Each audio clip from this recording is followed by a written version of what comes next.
that there are a host of enormous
Steve, you're muted. It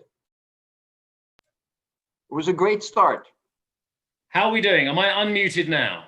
You are perfectly unmuted. Right, thank you very much indeed for that. Well, I've already thanked the World Economic Forum twice on mute for inviting me here as well, so that we can talk about some of the key issues regarding economic growth, revival, and transformation as well. We have an extraordinary panel here as well. But one thing I think is very important to make the point at the start of this, there are a whole host of issues which I know some of our guests have highlighted for years that are now being framed in a COVID context, but actually transcend our emergence from the COVID crisis as well. Let me just say to everybody that our panel today includes Paolo Gentiloni, who is the Commissioner for the Economy at the European Commission, Angel Gurria, a man I've had the privilege to speak to for many years. In fact, we first started talking at the last financial crisis during the GFC. He is the Secretary General of the OECD and, of course, a member of the Board of Trustees of the World Economic Forum. Sadia Zahidi is the Managing Director of the World Economic Forum. Alan Jope is the CEO of Unilever, and an old friend of mine, Jonas Priesing, the Chairman and CEO of Manpower Group USA as well. So a whole host of issues we need to discuss and perhaps frame, first of all, what the problems are and how we believe we can move forward. There is no preeminence in terms of who we're going to speak to first, but in our conversation before we started this panel, it was decided that Commissioner Gentiloni would start off the conversation. And Commissioner, you and I spoke very recently about the challenges facing Europe, facing the globe, and how to use what is a devastating societal, political, economic crisis that is the COVID-19 pandemic, and use it as an accelerant, as a way of saying we need to move quicker on our SDGs, we need to move quicker on digitization, on a European Green Deal, and perhaps global coordinated action. Where are we at in terms of where you see the recovery, not just framed in a European way, but in a global way?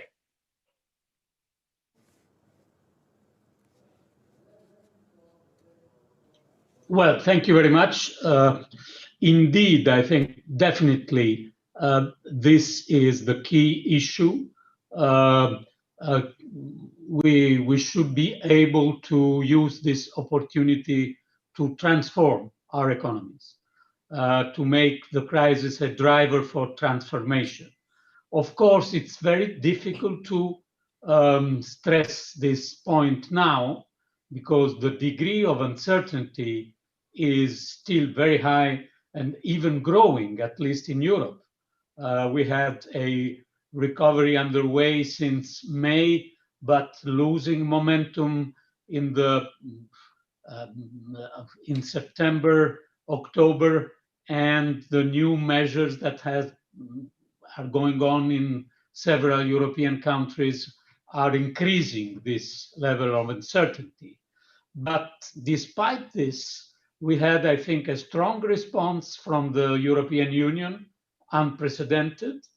And the issue is, will we be able to use this common response to transform our economies, and not only to a back to normal? And transformation for us is around three key words. One is sustainability, and I think that the European Union could indeed play a role, a leading role in this field. Second, is competitiveness from a digital point of view, and third is what we call resilience, inclusiveness, address the fragility of jobs, support employment, etc., etc., etc. All difficult challenges because, of course, we could say that the rate of unemployment in Europe is not so high despite the crisis. But we know that beyond the unemployment rate, we have a fragilization, we have a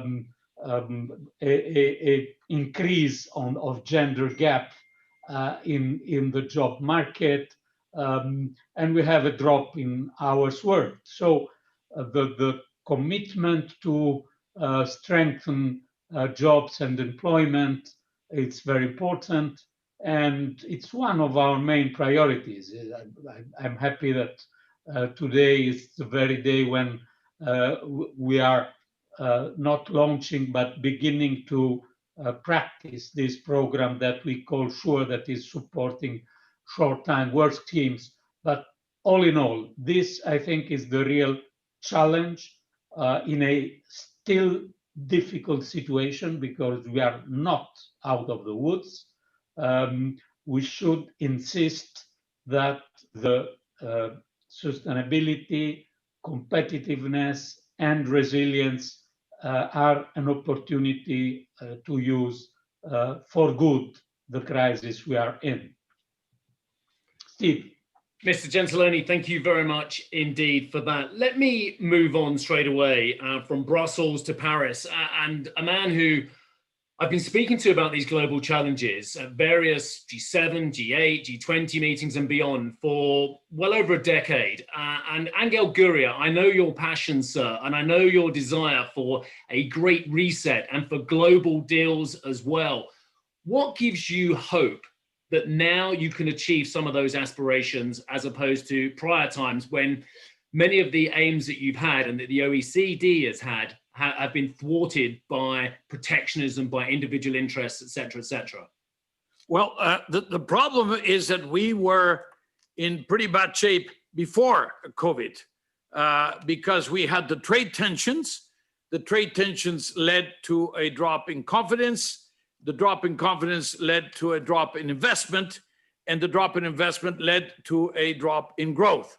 So we weren't doing brilliantly, and then COVID struck. And what COVID did was to make very evident all the problems that we had in our structure, in the way in which we are producing, in the way in which we are training, the way we are leaving many people behind. So now the question is, let's analyze what is it that we were doing wrong before the COVID and what therefore we can fix going forward. And of course, first, the problem that you have something like the COVID means you have to throw everything you got at the COVID itself in order to beat the virus. Because the longer the virus lasts, then the greater, the more onerous the consequences. And that means the economic consequences, the deficit consequences, the debt consequences, the employment or unemployment consequences, the skills challenges that you will find. So try to stop it as soon as possible. We haven't done a great job either at that. In fact, we just put out our growth prospects, 4.5% contraction for the world. Of course, in Europe, it goes into the 8s and the 9% and the 10%. And if it benefits Kurzarbeit or chômage partiel or whatever, the furloughs or whatever, the maintenance of jobs mechanisms that we have in a number of countries in the world. And then, of course, the question of building back better, more resilient. Now, the words resilient, the words sustainable, the words inclusive have become almost a cliche. But yes, absolutely, they are relevant. They are fundamental because you don't want to go back to the status quo that you had before, simply because it was the status quo that got us here, that made us be unprepared, that did not invest enough in vaccines, that did not invest enough in health. So basically, a series of steps in which we are now in the beginning. That there was Paulo said, "Well, we're not out of the woods yet." No, we're not out of the woods yet. We're actually just starting to walk into the woods, I'm afraid, because the economic consequences and the social consequences will last a lot longer than the virus itself. Angel, thank you very much indeed for that. So from Paris to Geneva, Sadia Zahidi, like many of the participants, I've spent a lot of time in Davos over the years, and I'm overwhelmed by the agenda you put on, and I'm suddenly impressed by it. But the wealth of the huge number of individual issues, does that mean that the calls from the likes of the OECD for a great reset, for a global deal, does that mean, though, that if we're looking at too much of the bigger picture, we're going to miss a lot of the individual issues that need addressing? I don't see how it can all be done in one all-encompassing great reset. Does the WEF organization have a greater role in moving beyond a forum to actually pressing individual issues? Steve, I'm glad you asked that question. That's very much the spirit of what we're trying to do with the Jobs Reset Summit. Today is the first day of 4 days of discussion, building a new vision, and accelerating action. Today, our focus is economic growth, recovery, and transformation. Tomorrow, we deep dive into jobs. The day after, we deep dive into education and skills. And finally, on day 4, we focus on equity and social justice. I'll try to extract from today's conversations what were, for me, 3 big takeaways of the type of work we need to do moving forward, and for which the forum is a very willing platform. The first element is, if we want to change where the focus of our recovery will go, if we don't just want to go back to GDP targets, then we need a new dashboard for the new economy. And that needs to encompass people, planet, prosperity, and institutions. So we're going to be working with a number of international organizations as well as governments to take that forward. The second element is a re-endorsement of everything that we were talking about, Steve, back in Davos, which was around stakeholder capitalism and ESG metrics. A huge call in almost every single session that I listened to, that this is the moment for businesses to actually demonstrate the implementation of stakeholder capitalism, and to ensure in particular that on that S component, on work, workers, and the workplace, we actually have the right kind of focus and preserve as many jobs as possible and ensure that workers has the possibility to move into their next job. And then the third element that I heard that I think is very concrete and we need to be moving forward on is, how do we today invest in the markets of tomorrow?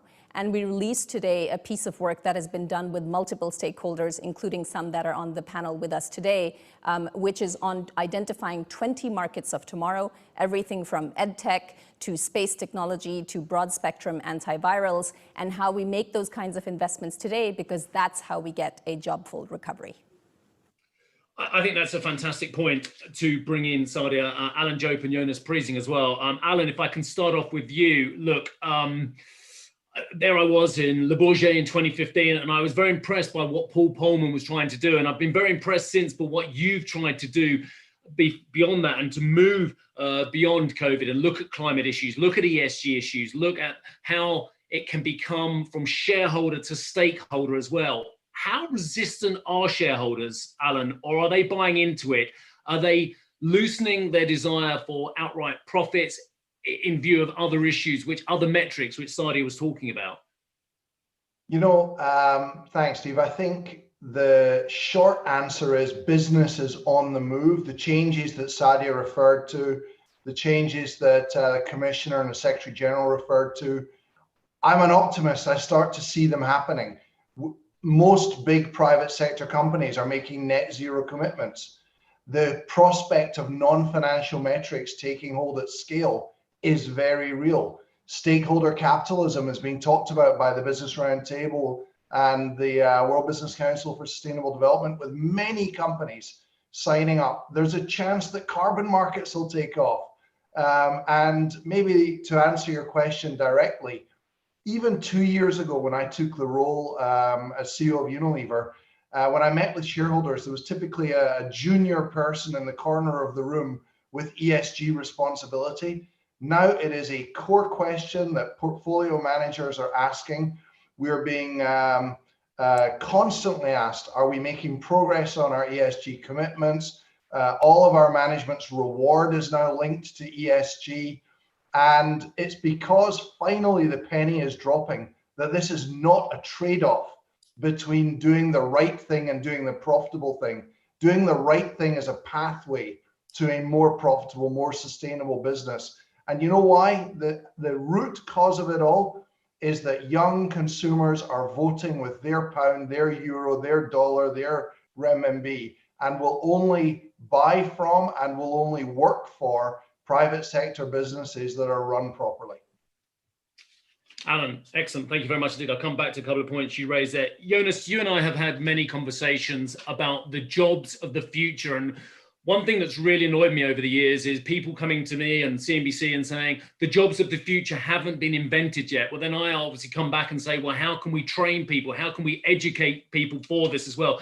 Jonas, first of all, can you frame the problem we're seeing on a global jobs basis and why you have hope, if you have hope, and how you see a route out of this, given everything that has been said so far?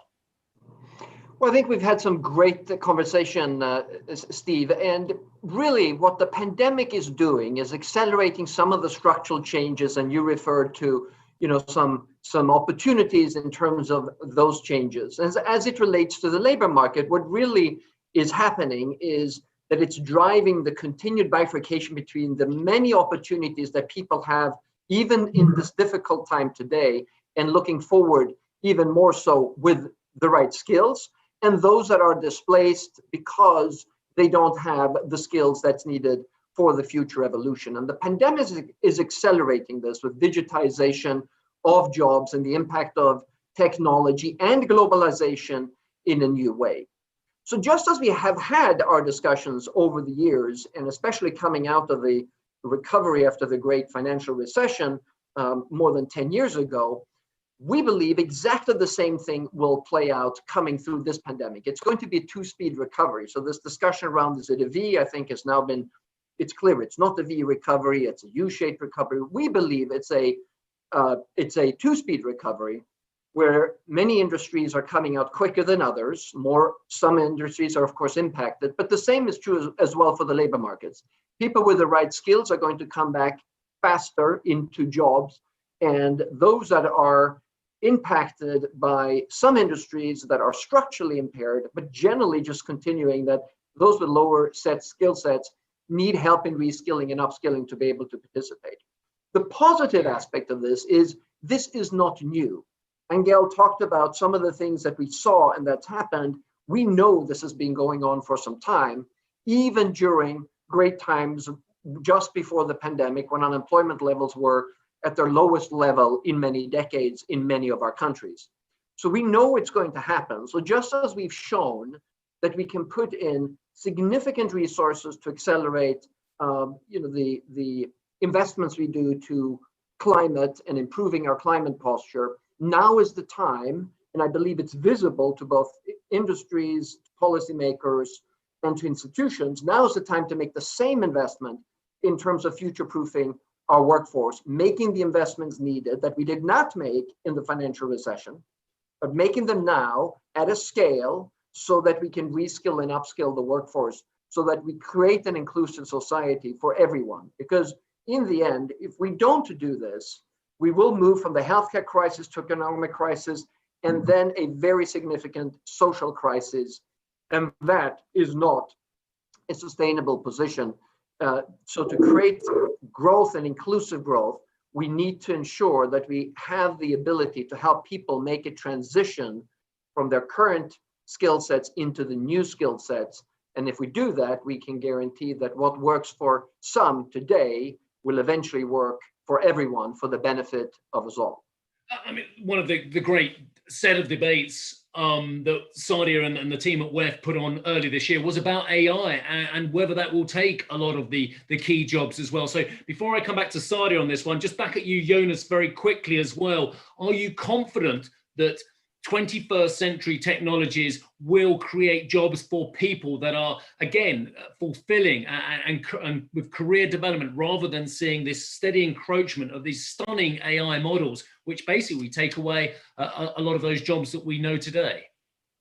No, I am confident that we will see many opportunities come from the impact of technology. And if you think back on how quickly the whole world pivoted to remote working when we had to, because we were forced to, and we had the technology in place. And today we have different ways of working, different ways of communicating, different ways of moving.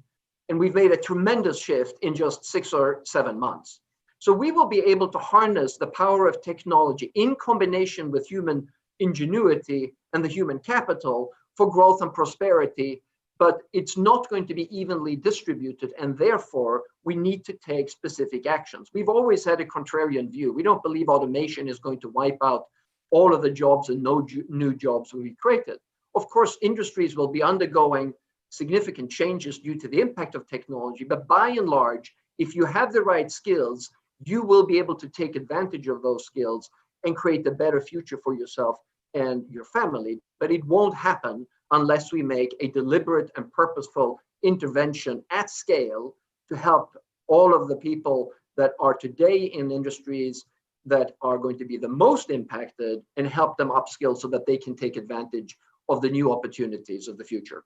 Sorry, you should if I could, yes, of course. Comment. Every time there's an industrial revolution, whether it's the first, second, third, or now fourth, the doomsday crowd come out and say that this is the end of employment.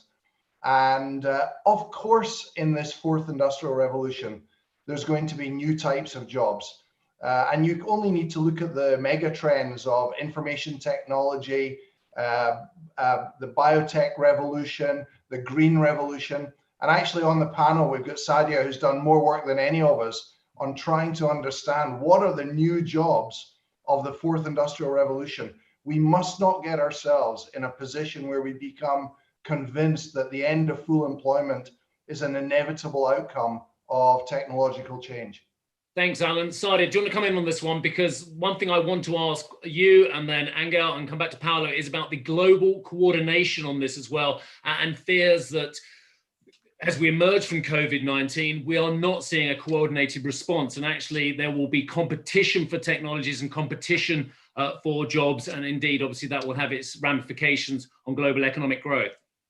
Okay, so let me follow up the earlier two comments with a bit of a view of what we're seeing in the midst of the pandemic. So I'm cautiously optimistic. Cautious because there is a double disruption scenario for many workers, and that is causing a lot of pain in society. So on the one hand, there's of course the downturn because of the pandemic, but on the other hand, you are seeing an acceleration, a greater incentive for businesses to automate and digitize more work. On the other hand, much more optimistic because even in the midst of this recession, when we've asked the people that are at the very front lines of this change, whether they are planning to invest in future jobs and tasks, it has become very clear that still the rate of job creation is going to be greater than the rate of job destruction. That is just from technology alone.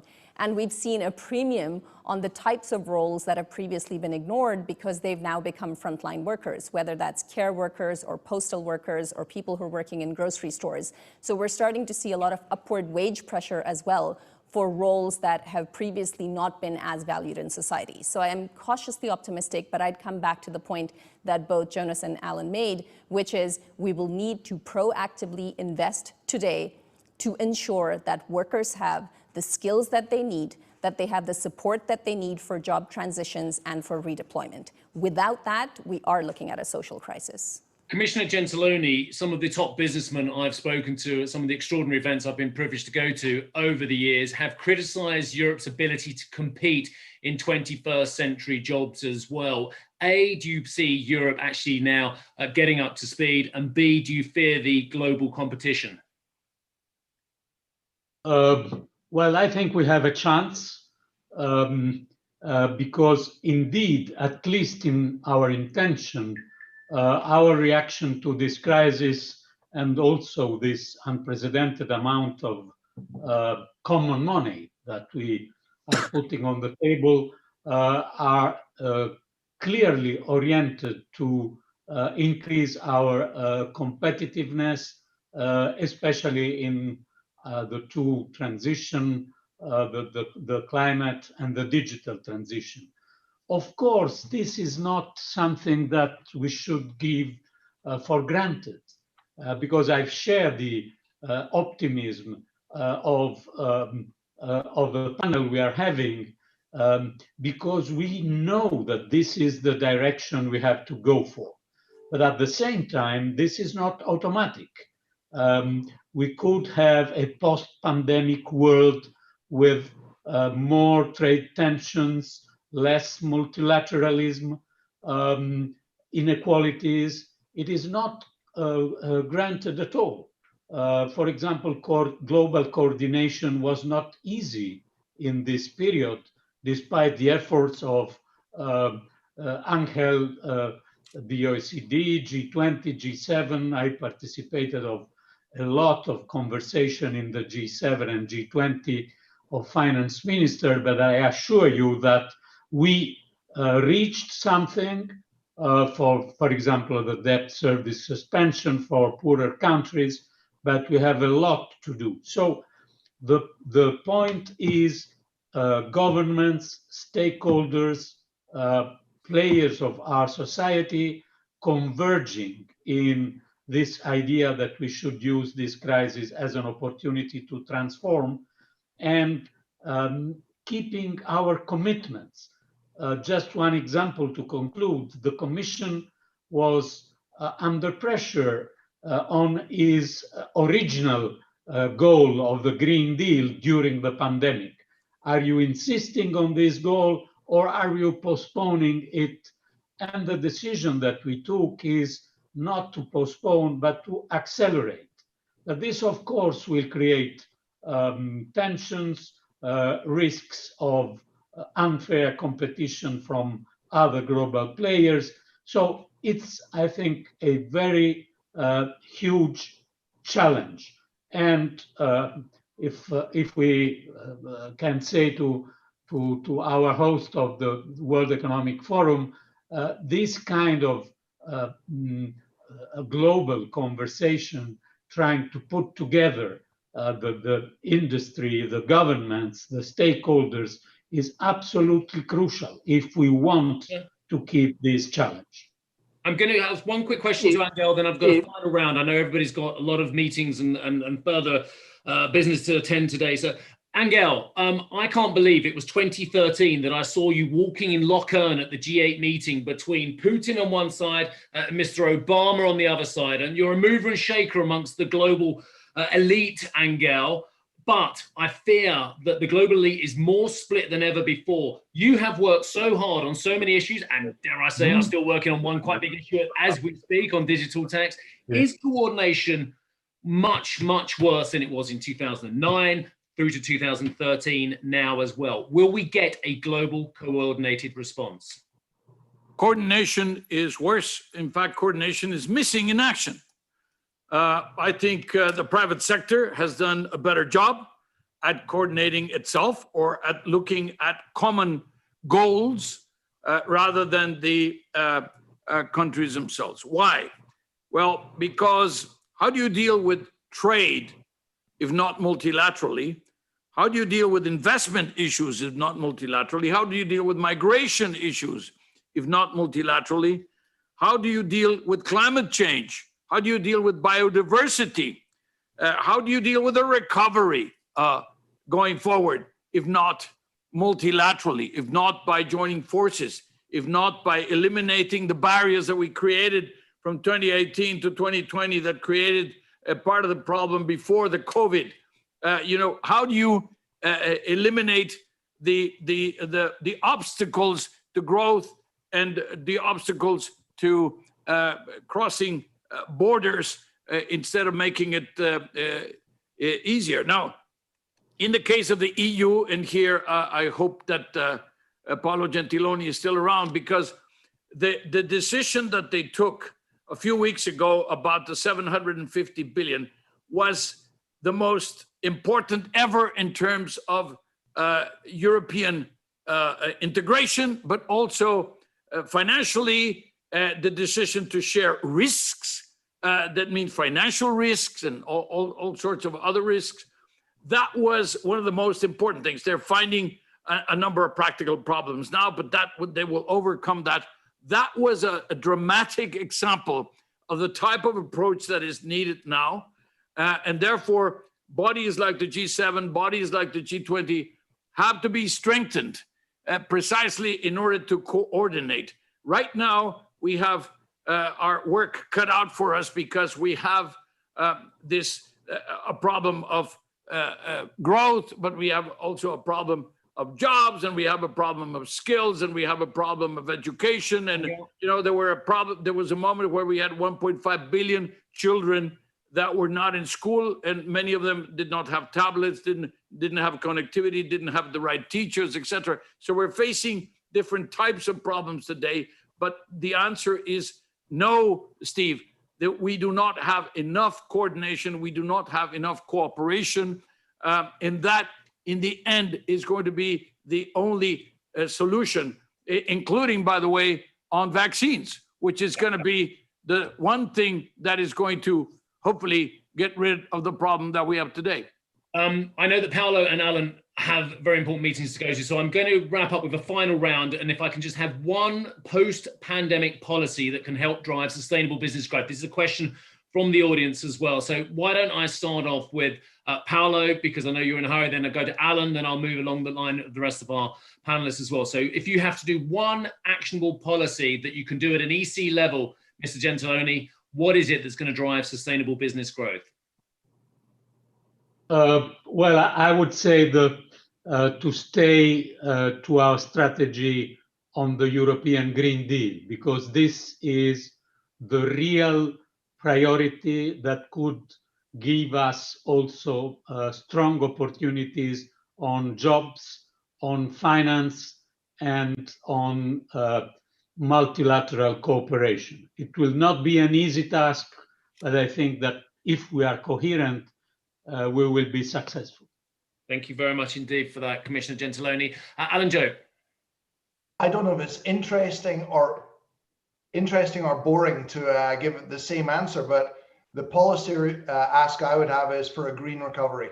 Get rid of perverse incentives to keep adding carbon to the atmosphere, and put in place policies and structures that at least get the energy sector moved over to renewables.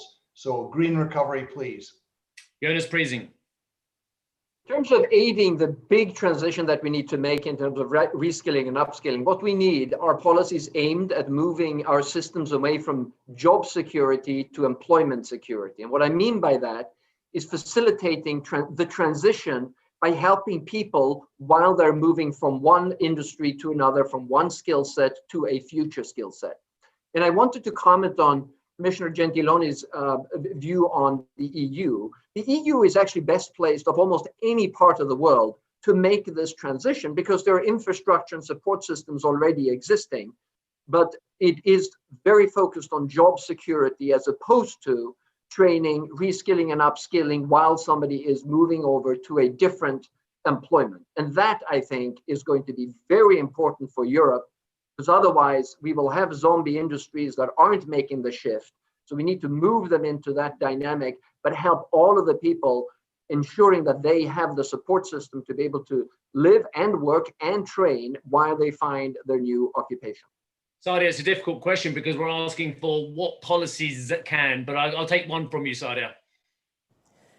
Ensuring that we don't remain so buried in a crisis mindset that we don't look upwards, look forward, and take the time instead to put in place proactive investments for the markets of tomorrow, the jobs of tomorrow, the skills of tomorrow, and ensuring that all of that is in the service of a new North Star that's not just GDP growth, but is inclusive and sustainable growth. And Secretary General Gurria, final word from you. The last word we had from you was that the coordination was missing in action. It was worse than it was a decade ago. Are you going to leave us with a more positive note or not? I think I will, in the sense that I will agree with two of the five, in the sense that let's not allow COVID to distract us. We have to fight it, but we still have to do the single most important responsibility, the single most important intergenerational responsibility that we have today, is to protect the planet and deliver to our children and grandchildren at least a planet as good as the one we received. Extraordinary set of comments, and in what we've done 35 minutes pretty much, and we've had some of the following comments. So, coordination missing in action, that's perhaps the most negative thing we've had so far, and compared with where we were a decade ago, it needs a reset. But in a European Union basis, it looks like we have more coordination than we've seen for a very long time. We need a new dashboard of metrics, as said by Sadia and others as well. We need to move from shareholder to stakeholder metrics as well. Look at ESG, make it actually at the core of how companies have in their DNA as well. Green Deal, that came from two of you as well. Green recovery has to be at the center, from Alan and from Paolo as well. We need to move to an employment security, not a job security mindset. Don't get stuck in a crisis mindset. Move on from just thinking about everything in a COVID prism as well. And the final point from Angel there as well, it has to be thinking about intergenerational issues as well. Wouldn't it be wonderful if we could leave the planet in a better state than when all of us joined it as well? Everybody, thank you very much indeed for what has been a very quick fire but extraordinary panel. I'll thank everybody: Paolo Gentiloni, Commissioner for the Economy, European Commission; Angel Gurria, the Secretary General of the OECD; Sadia Zahidi, it's wonderful to talk to you at long last, Managing Director of the World Economic Forum; Jonas Priesing, Chairman and CEO of Manpower. I'll speak to you again soon, as indeed I will Alan Jope as well, the CEO of Unilever. Thank you very much indeed, everybody. Thank you. Grazie. Bye-bye. Thank you very much.